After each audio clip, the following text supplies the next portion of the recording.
Good afternoon and welcome to the Corelli College BBC News Report. Today we will be filling you in with stories that question equality and telling you about the new and exciting play at the Greenwich Theatre. We are live with an interesting story about a new law in the United States of America. Let's go to Michael Feminism.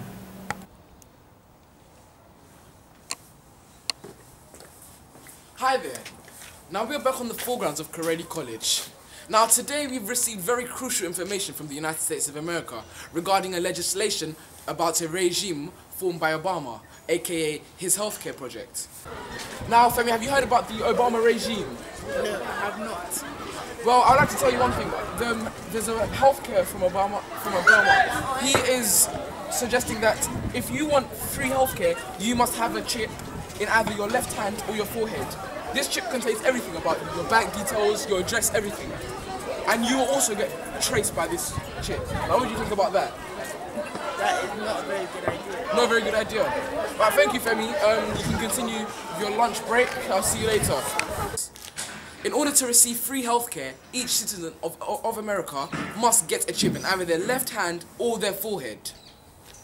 Now, in my opinion, I believe it is important to inform the youth of our day about this.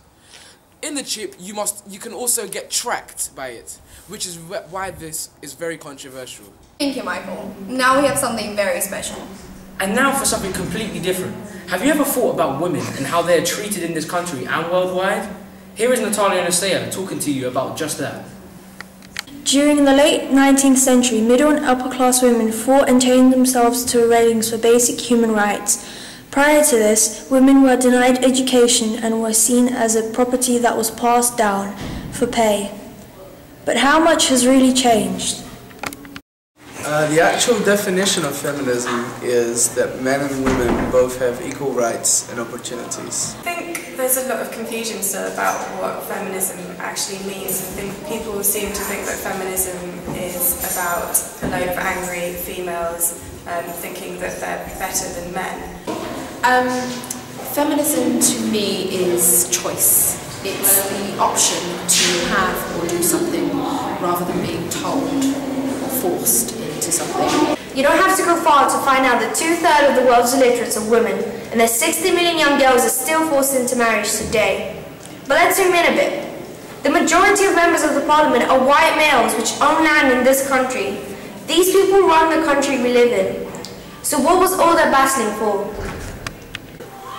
On the other hand, I've lived in a different country where I can physically see the difference. We do have equal rights within the law, but even though that is the law, there is still a lot of discrimination going on, so it's about raising awareness for that. Feminist acts have grown everywhere, fighting for equality for women everywhere. Students and teachers in this school feel strongly about this subject just as anyone would think they did. Here are some for you. It happens all the time. For example, you'll be sitting in meetings or you'll be sitting in a group of people where you say something you get completely ignored, and then a man says the same thing and everybody says how wonderful it is. And I think that happens more frequently than people would acknowledge. Advice for young girls, just stand up for yourself, I guess. Don't ever let a man tell you what to do. Thank you for that. Now move on to Hazel and Tasha telling us about the new play created by Corelli College, now on the Greenwich Theatre. Poundtown is a play presented by Corelli College and directed by Lucy Cuthbertson. It is associated with Kidbrooke Theatre Company and the story is by Ben Hales. Poundtown is a gruesome story of poverty, opportunity and revenge.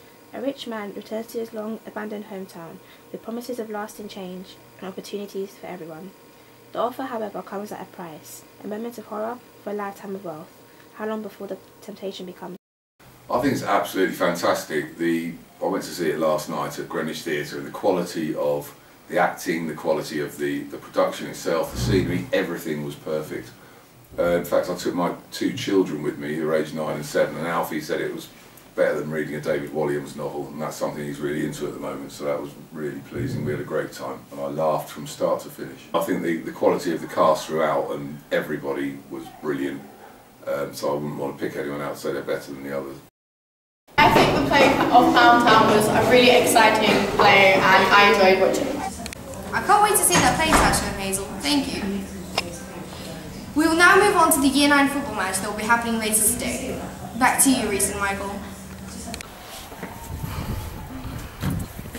Hello, my name is Michael. I'm reporting live from Corelli College. Now, behind me we have the changing rooms where the lads are getting ready for their big game against their rivals, Thomas Tallis. Now, with me we have Luca, the captain of the team, and two of our star players, Rudon and Yoni.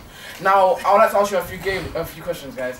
How are you feeling towards the match today? Good form. Yeah, quite confident. So very excited as well, as they are one of our rivals. Yeah, I gathered that. How do you feel like?